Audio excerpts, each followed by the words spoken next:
मंडी संसदीय क्षेत्र से चुनाव लड़ रही कांग्रेस प्रत्याशी प्रतिभा सिंह ने भाजपा सरकार पर आरोप लगाया है कि उसने नौतौड़ बंद कर किन्नौर के लोगों के साथ बहुत बड़ा अन्याय किया है। उन्होंने कहा कि आज इस क्षेत्र का विकास भी ठप पड़ा है।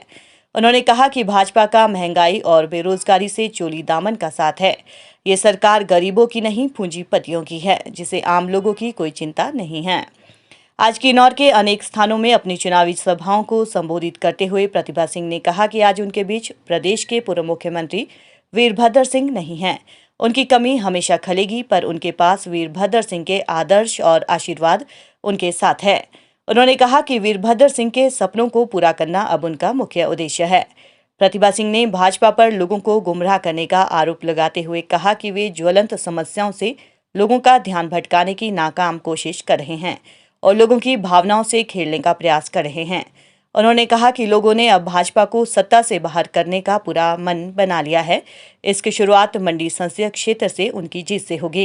यहाँ पर ना जा पाएंगे, उसमें मैं आपसे सभी हमारी महिलाओं से भी, युवा से भी, नौजवान साथियों से भी प्रार्थना करूंगी कि आप हमारी इस आवाज को हर घर तक पहुंचाना, हर घर तक ये दस्तक देनी पड़ेगी कि इस बार 30 तारीख को हमारा इलेक्शन है, हमने वोट डालनी है। कोई भी घर में ना रहे, कोई भी सदस्य ऐसा ना हो जिसकी वोट खाली रहे। ज्यादा से ज्यादा वोट हम तभी इसमें बढ़ोतरी कर सकते हैं जब हम अधिक मात्रा में घर से निकलेंगे और सभी वोट डालेंगे। ये मानते हैं कि हमारे क्षेत्र से अगर कोई कमी पेशी रह जाएगी वोट में तो वो रामपुर पूरी करेगा। मैंने कहा रामपुर तो करेगा ही करेगा, वो तो हमारा घर है, हमारे घर से हमारे को सदा वोट पड़े। चाहे राज साहब स्वयं खड़े हुए, चाहे मैं 2 बार, मैं भी ये एमपी का इलेक्शन मैंने लड़ा, मैं भी खड़ी हुई, आपने भारी भारी बहुमत से मेरे को जिताया। नंदलाल जी यहाँ से विधायक बने, आपने इनको भी अपना समर्थन और भरपूर सहयोग दिया। हमें भी बाहर बोलने को होता है, हम और क्षेत्रों में जाते हैं तो हम बड़े फख्र के साथ बोलते हैं कि जी हमारे रामपुर के लोग, हमारे अपने लोग। अगर मैंने कहा वो पिछड़ गए तो हमारे लिए बड़े शर्म की बात होगी, पर लोग जानते हैं कि नहीं, ऐसा नहीं होगा, क्योंकि रामपुर और इसके साथ रोडू का क्षेत्र भी ऐसा ही है, क्योंकि राज साहब ने वहां से भी चुनाव लड़ा हुआ है। काफी बार वो वहां से विधायक रहे, उन्होंने मुख्यमंत्री के तौर पे वहां का भी बहुत विकास किया है, तो वहां के लोग भी ऐसा ही प्रेम करते हैं। पर जब आती है भाजपा की बारी तो भाजपा के लोग चले जाते हैं कांगड़ा में, बिलासपुर में, हमीरपुर में ये प्रचार करने, झूठा प्रचार, झूठा, कि राज साहब ने जितना भी काम किया, जितना भी विकास किया, वो सारा रामपुर और रोडू में हुआ। आपको तो कुछ हुआ ही नहीं। पर आज जनता इस बात को जानती है, कांगड़ा के लोग जानते हैं, बिलासपुर के लोग जानते हैं, हमीरपुर के लोग जानते हैं कि सामान्य विकास राज साहब ने हर क्षेत्र में किया। चाहे वो कांगड़ा लो, चाहे आप किसी भी क्षेत्र में जाओ। अभी मैं चंबा में एक भरमौर का इलाका है, बहुत दूर दराज, यहाँ से जाना हो तो कम से कम 22-24 घंटे लगते हैं वहां पहुंचने के लिए। शिमला से भी आप चलोगे तब भी 12-14 घंटे लगते हैं। तो वो भी मंडी पार्लियामेंट्री का एक हलका है, वहां मैं अभी गई, वहां भी लोगों ने बोला कि यहाँ से आप देख रही हैं ये सामने कॉलेज की बिल्डिंग, ये भी राज साहब ने दी। हमारे को कितने 10+2 स्कूल दिए, मिडिल स्कूल दिए, हाई स्कूल दिए, प्राइमरी स्कूल तो थोक में दिए राज साहब ने। जहाँ 1-1, 2-2 बच्चे थे वहां भी राज साहब ने स्कूल दिया प्राइमरी की, कोई बच्चा 1-1.5 किलोमीटर से ज्यादा इसको पढ़ने के लिए ना जाना पड़े। तो मैं समझती हूँ कि जितना विकास राज साहब ने पूरे हिमाचल में किया है, आज उनको लोग युग पुरुष के नाम से याद करते, युग पुरुष के नाम से। ना हुआ ना कभी होगा।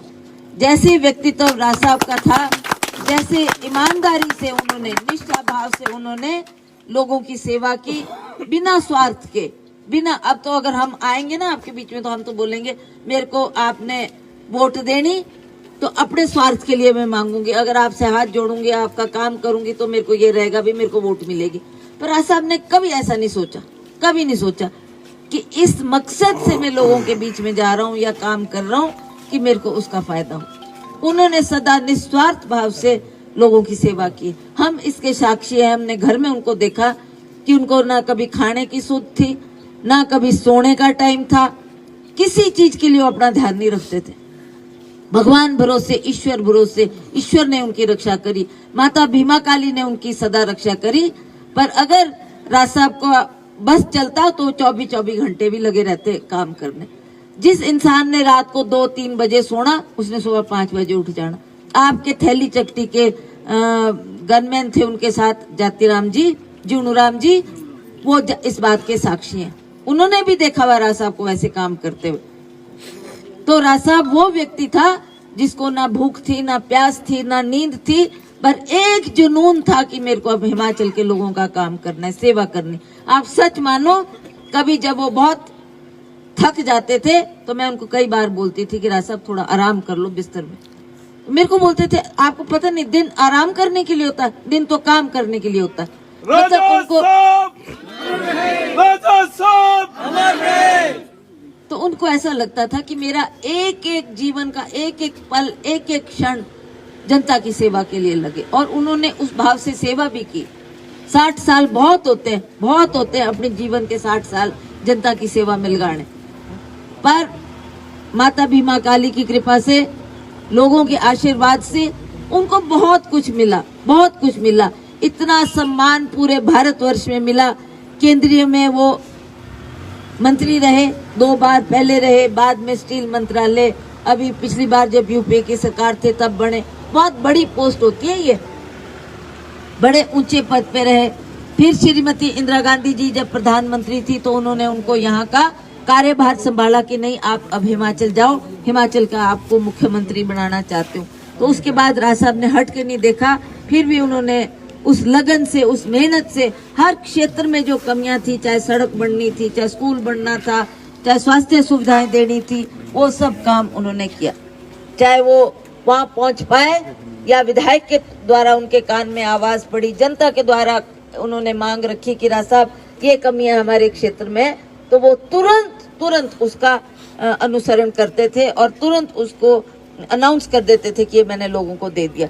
कई बार तो चलते चलते गाड़ी में हम जा रहे, कई बार मैं भी बैठी होती थी तो लोगों ने ऐसी खड़ी करनी गाड़ी और बोलना राज साहब हमारे को 10+2 स्कूल चाहिए। तो राज साहब गाड़ी में बैठ के, अच्छा हो गया तुम्हारा 10+2 स्कूल। ऐसा कोई मुख्यमंत्री नहीं करता।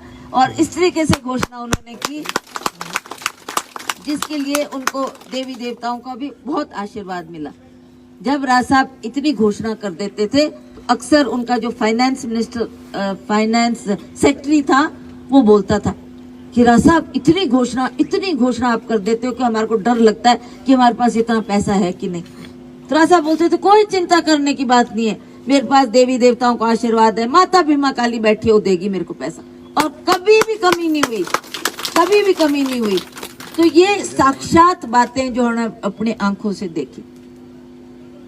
अब आई ये चुनाव की बात। इसमें आप जानते हैं एक तरफ कांग्रेस पार्टी है, दूसरी तरफ बीजेपी है।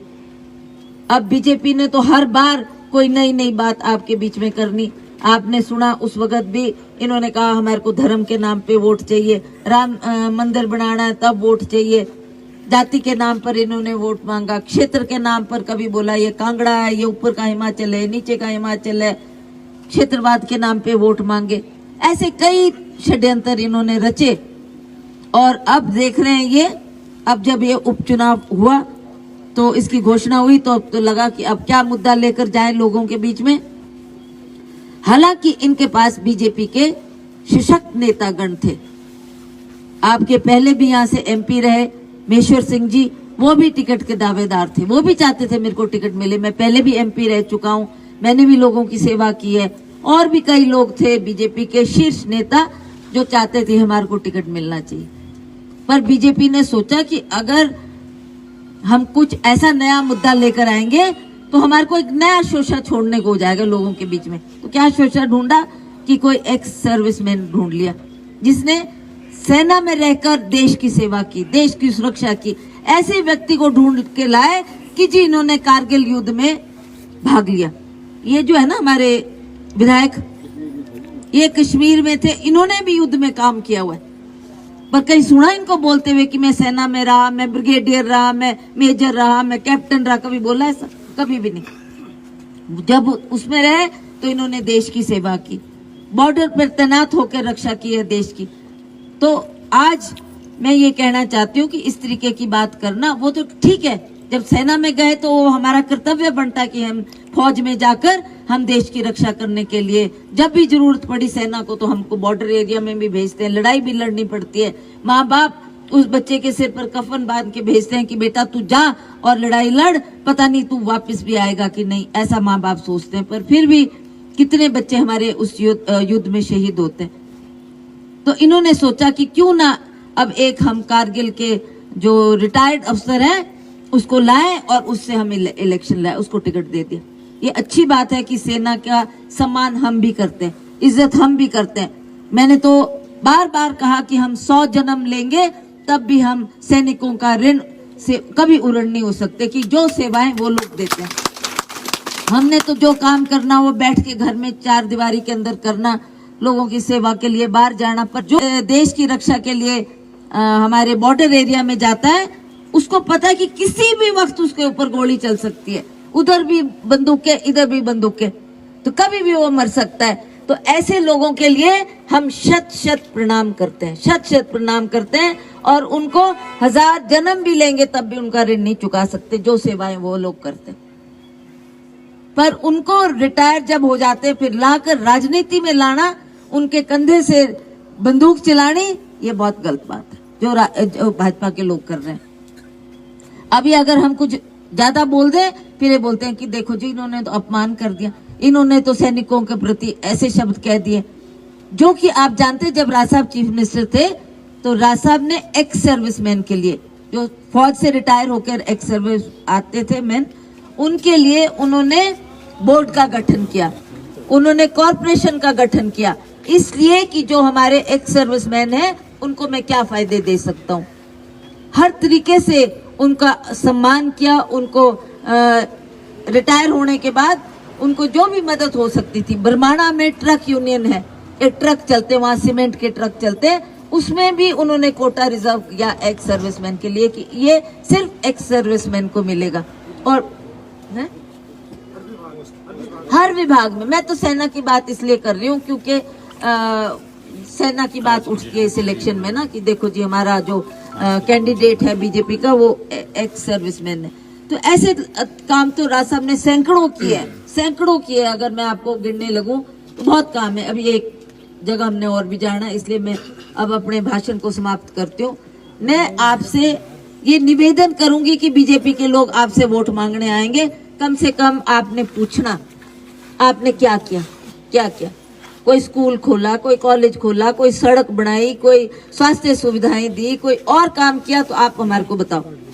एक काम उन्होंने नहीं किया। अभी हम क्या था, जहाँ वो मंदिर था खड़ान, खड़ान में मंदिर में गए दर्शन करने, वहाँ देवता साहब का बहुत प्राचीन मंदिर है, वहाँ दर्शन करने गए। जैसे ही हमने गाड़ी मोड़ी तो एक बड़ी बिल्डिंग, अभी अभी राज साहब ने उसका उद्घाटन करना था, पर अब राज साहब नहीं रहे हमारे बीच में, तो मौका इनको मिल गया और इन्होंने जाकर आज जयराम जी कुछ दिन पहले 3-4 दिन पहले वहां पर आए और वो फिथा काट के चले गए।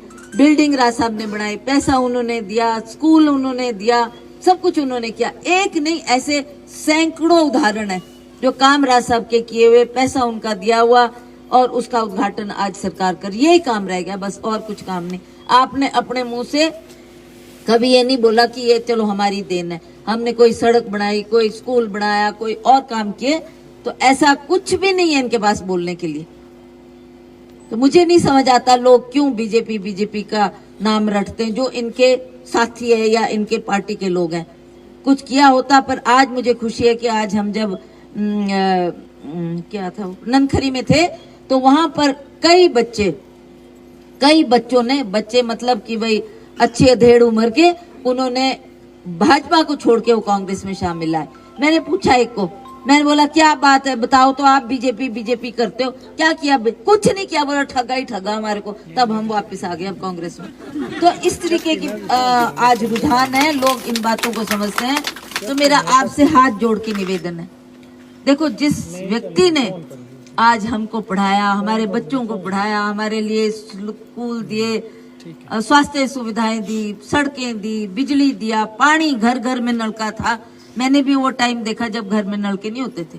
मैं आपको इतना बोल के जा सकती हूँ कि मैं दोबारा धन्यवाद करने भी आऊंगी, और जो आपके काम होंगे, मेरे लायक कोई सेवा होगी, उसके लिए भी मैं आप लोगों के बीच में आऊंगी। इन्हीं शब्दों के साथ आप सबका बहुत बहुत धन्यवाद। जय हिंद, जय हिंद।